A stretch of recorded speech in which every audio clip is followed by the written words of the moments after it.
नमस्कार, आप देख रहे हैं क्रिकेट प्रेडिक्टर का एक खास प्रोग्राम। शो का नाम है cricket predictor, powered by 1xBet। हम मौजूद है मार्बेला रिजॉर्ट्स शारजा से, जो काफी करीब है शारजा के वर्ल्ड रिकॉर्ड होल्डर स्टेडियम से, जिसमें ज्यादा इंटरनेशनल मैचेस, सबसे ज्यादा इंटरनेशनल मैचेस खेले गए हैं। हमारे साथ ऐसी शख्सियत है जिन्होंने उस मैदान पे सबसे ज्यादा मैचेस खेले यूएई के लिए, मिस्टर शहजाद अल्ताफ, जो क्रिकेटर ही नहीं, 1996 क्रिकेटर ही नहीं यूएई टीम के, बट बहुत अच्छे आला दर्जा के बहुत ऊंचे कोच है, जिनकी अकादमी से कम 70 प्लेयर्स इंटरनेशनल खेले।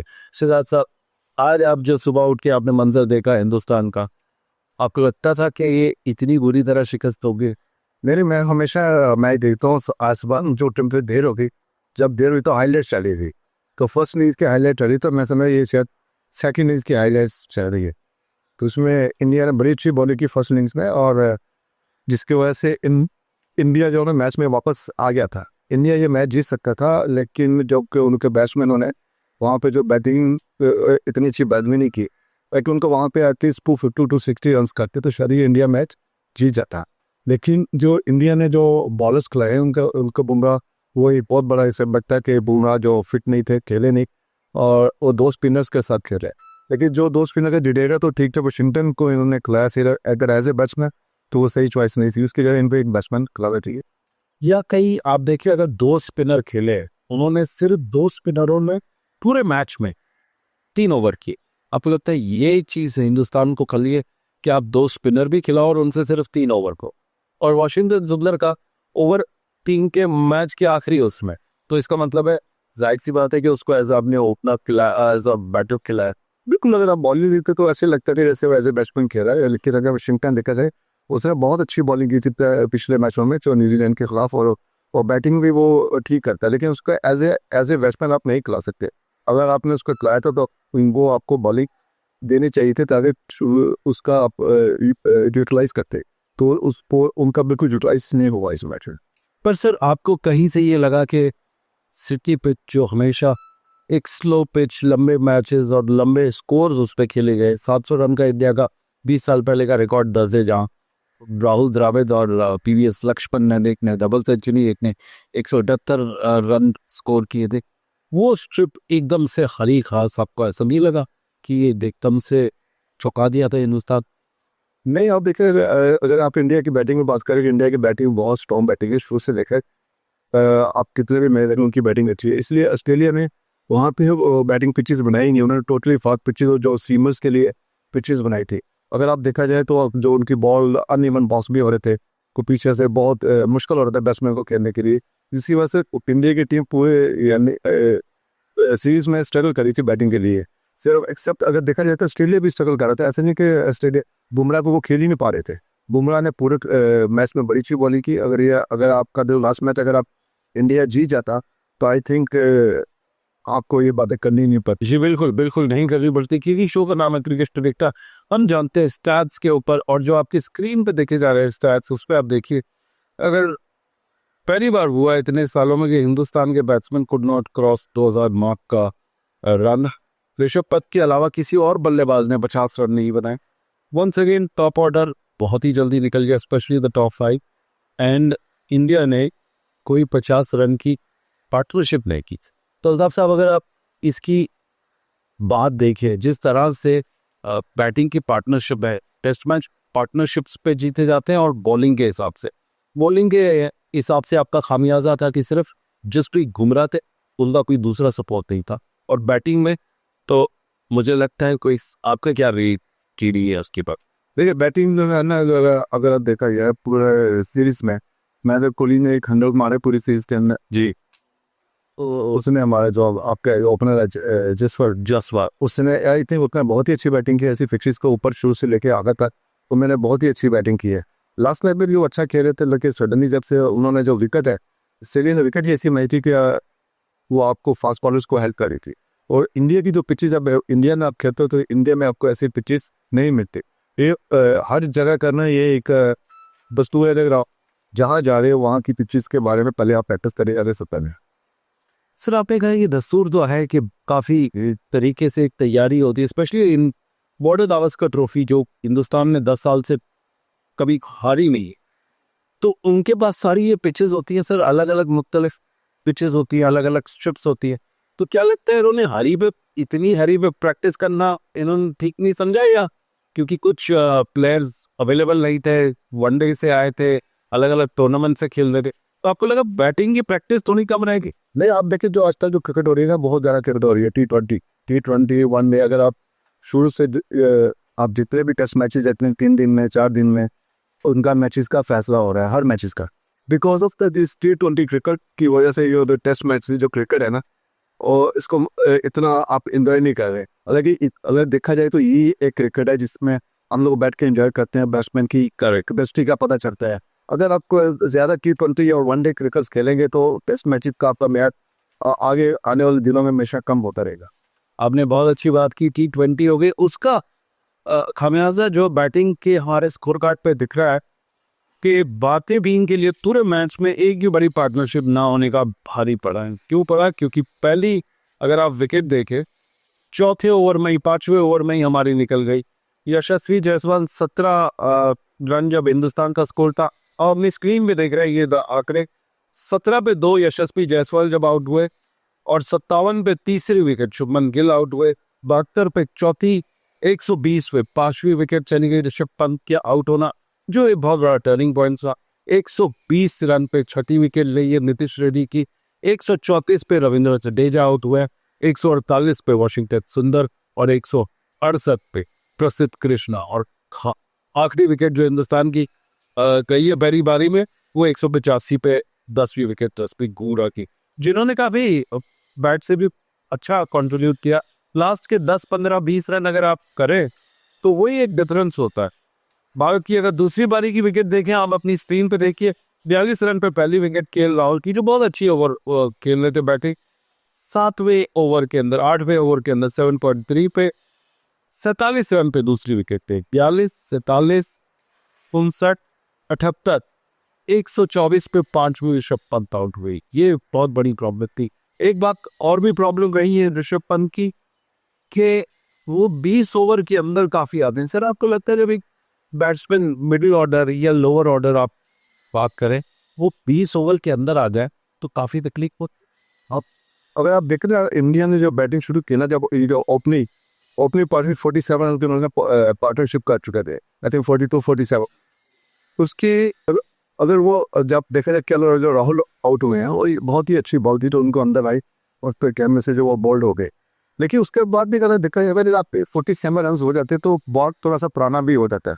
लेकिन तो दूसरे बैट्समैन भी आए ना, वो इतना अच्छा नहीं खेले और उन्होंने रेगुलर विकेट लेते रहे और ऑस्ट्रेलिया बॉलर को, और जिसकी वजह से इंडिया की टीम ना उनका पास बॉलर का सही तरह से सामना नहीं करता। जी, बहुत इफोर्ट बोलिए आपने कि किसी तरह से अगर बॉल पुरानी हो जाए फिर भी अगर आप उसको कैपिटलाइज नहीं करो तो ये बहुत बड़ी शर्मनाक बात है। स्पेशली जो टीम बहुत बड़े वर्ल्ड क्लास प्लेयर्स होने का दावा करती है। अगर हम स्ट्राइक रेट की बहुत बात करें, ये ऑस्ट्रेलिया की सबसे अच्छी आला दर्जे की स्ट्राइक रेट थी इन दी एशेज सीरीज लास्ट 125 साल में। अगर आप देखें 5वें नंबर पे एशेज सीरीज थी 1903, 1904, जहाँ पे 56 की स्ट्राइक रेट थी। एशेज सीरीज 2013-14 में इनकी 55 की स्ट्राइक रेट थी। एशेज सीरीज 1998-99 में 55 की इनकी थी स्ट्राइक रेट। 2020-2021 में इनकी स्ट्राइक रेट थी 51। और इस बार अगर आप देखें, इन्होंने अपने सारे रिकॉर्ड तोड़ के 46 की स्ट्राइक रेट की। अब देखिए, इनके पास जॉश हेजलवुड नहीं था तो बोलैंड आ गया। उसके बावजूद भी पैट कमिंस और स्टार्क ने बहुत कड़क पकड़ के लाइन और लेंथ की और अटैकिंग की। ये आपको लगता है इंजरी के बावजूद ऑस्ट्रेलिया की सबसे अच्छी बॉलिंग अटैक रहा है?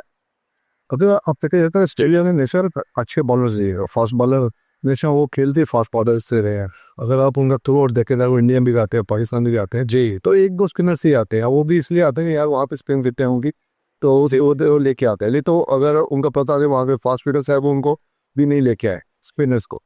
तो उसकी वजह से अगर आप देखा जाए ना, इंडिया ने बहुत अच्छी बॉलिंग की है। ऐसा नहीं कि इंडिया ने वहाँ पे अच्छी बॉलिंग नहीं की। इंडिया ने अगर ऑस्ट्रेलिया को बहुत टफ टाइम दिया, एक्सेप्ट एक मैच के, हर मैच में उन्होंने ऑस्ट्रेलिया की टीम को आउट किया। और इस मैच में भी देखा जाए तो इंडिया की टीम बॉलर की वजह से वापस आ गई थी। अगर बुमराह फिट होते तो आई थिंक ये मैच का रिजल्ट कुछ और होना था। अगर आप इंडिया की बॉलिंग को, मेरे हिसाब से उन्होंने बहुत अच्छी बॉलिंग की है। पर अब देखा जाए हमारा कहना सिर्फ ये है कि आपके पास ना कोई रिप्लेसमेंट है मोहम्मद शमी का। आपको पता था इतनी बड़ी सीरीज में जा रहे हैं, आपको पता है इतना वो हो रहा है, मोहम्मद शमी का रिप्लेसमेंट नहीं था। और दूसरा आपके पास कोई मिस्ट्री स्पिनर भी जो टेल एंडर्स को निकाल लेता है, अटका लेता है, क्योंकि वैसे देखा जाए तो नॉर्मल बॉलर्स टॉप ऑर्डर को कर लेते, बट जो मिस्ट्री स्पिनर होता है उसका काम ही ये था। और यहाँ पे टेल एंडर्स ने इंडिया को अगर 27% रन अगर टेल एंडर्स है ऑस्ट्रेलिया के, तो लगता नहीं है कि ये दोनों खामियाजा हमको भरना पड़ा कि एक ना आपके पास जर्मन फास्ट बॉलर था और ना ही जर्मन मिस्ट्री स्पिनर। बिल्कुल, स्पिनर्स तो इसमें कमी थी स्पिनर्स की। आपको अश्विन को यहाँ पे लेके जाना चाहिए था। अश्विन एक ऐसा बॉलर है, चाहे किसी भी टाइप की विकेट हो, चाहे वो फास्ट बॉलर की हो, स्पिन्स की हो, वो बहुत इफेक्टिव होता है। मैंने जितना भी इसको देखा है, चाहे ऑस्ट्रेलिया हो, इंग्लैंड हो, वहाँ पे विकेट्स लेता है। फिर कुलदीप कोहली है जो बॉल को अच्छा टर्न करता है, और वो आई थिंक अगर ऐसे बॉलर्स हो गए तो वो टेलेंडर को तो खेलने ही देंगे। अगर देखा जाए तो ऑस्ट्रेलिया ने काफ़ी टेलेंडर ने भी काफ़ी मैचेज दिए, देखा जाए उन्होंने पार्टनरशिप दी है भी पूरी 30 रन थी। तो 30 रन की पार्टनरशिप होती है, वो दूसरी टीम के लिए बहुत मुश्किलात पैदा करती है। बहुत अच्छी बात कही है आपने कि हमको इससे बड़ा इम्पोर्टेंट सबक सीखना चाहिए। आप मुझे ये एक सवाल उठता है कि हिंदुस्तान, हमने T10, T20, ODI का जिक्र किया है। अगर आप देखें 5 मैच की श्रृंखला के अंदर ये हिस्ट्री ऑफ इंडियन बैटिंग में ये सबसे कम खेले जाने वाली दूसरे नंबर की पारी थी। पहली बारी थी 1952-53 की पाकिस्तान की सीरीज में, जहां हिंदुस्तान सिर्फ 3700 गेंदें खेल पाए। उस टाइम पे मैच अलग था, उसका मंजर अलग था। बैटिंग इंडिया के पास अच्छी थी, पाकिस्तान टीम न्यूली फॉर्म हो रही थी, तो उन्होंने ज़्यादा रन नहीं कर पाए, तो इंडिया को चेज में इजी रहा। दूसरा अगर देखें तो ये 2024-25 में ऑस्ट्रेलिया से ही हमने 4000 से कम बॉल खेली है। ये हिस्ट्री का दूसरा रिकॉर्ड है जहाँ पे इंडिया की 5 सीरीज में हमने बैटिंग कम की। इसका T20 का आपको लगता है ये हमको ये बोलता पड़ रहा है, पूरे T20 का बोलना पड़ रहा है। जैसे अगर आप देखा जाए ना, बहुत से आपको जो पुराने क्रिकेटर्स है ना, वो रिफर ठीक बोल रहे हैं।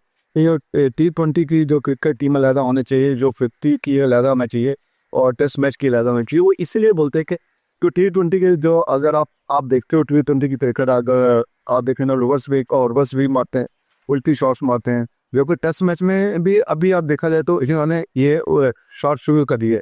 वैसे ऋषभ पंत ने लास्ट फर्स्ट इनिंग में उन्होंने ये शॉट मारकर आउट हो गए, बल्कि इस शॉटों की टेस्ट मैच में मेरा ख्याल जरूरत नहीं पड़ती।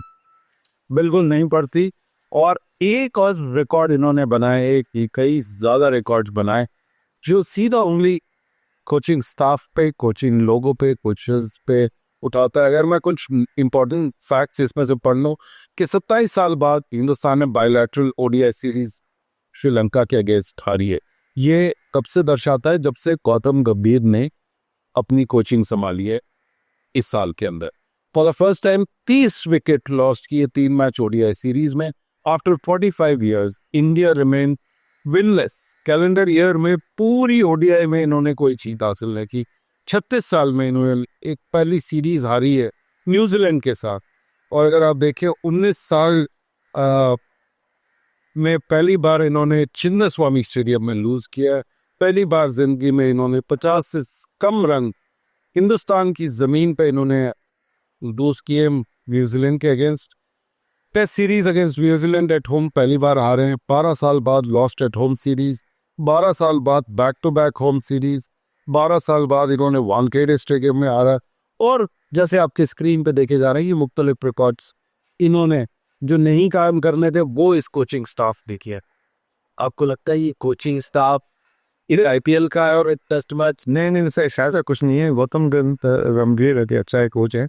मैं ऐसा नहीं बोल सकता कि उनकी वजह से इंडिया की टीम आ रही। ये तो जो इंडियन की जो टीम है, जो बैट्समैन है, बॉलर्स है, ये उनके ऊपर होता है। अभी कोच तो सिर्फ ये इतने एक्सपीरियंस प्लेयर होते हैं, इसमें कोच क्या कर सकता है?